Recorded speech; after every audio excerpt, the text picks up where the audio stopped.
I got to dig this hot dog out of this bed of French fries. It's buried down in here. You know, Chicago style hot dogs, relish, onions, mustard, celery salt. This is just so classic. Fresh poppy seed bun. It's just amazing. It's a work of art. I don't even want to eat it. But let's take a look and let's take a bite.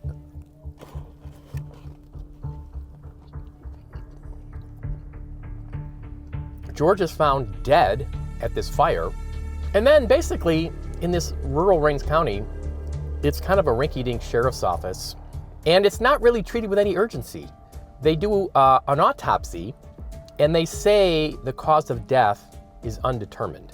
Now, we knew there was a guy taking care of the property. He also had several guys working with and for him. There was another guy who had been letting his cattle graze on George's land.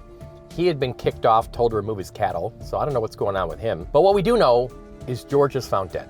The family's not getting answers over the course of the next few months. It's really kind of odd.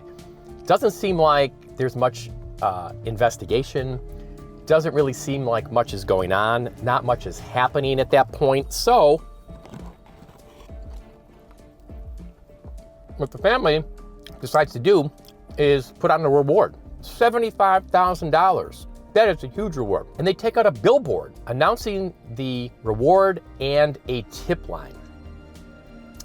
They get a few kind of calls, you know, some speculation, nothing really tangible.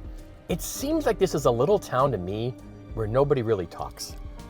So what happens is, Paul Chronis, George's brother, I know him, he's a lawyer in Chicago. He reaches out to me to see if I can help bring some media attention to the case. I wind up taking a trip down to the property. I went down there with a friend of mine, Frank Main, who's a Pulitzer Prize winning journalist for the Chicago Sun-Times. We went down to Rains County, took a tour of the burnt out property out in the middle of nowhere, a few houses around.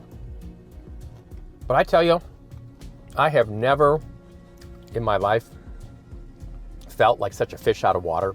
I just felt like people were looking at us from afar. It was weird, I gotta say. And then what I also did was I hired basically a forensic pathologist, but his name was Dr. Brian Peterson, who at the time was the chief medical examiner for Milwaukee County in Wisconsin. I had worked with him before. He's amazing.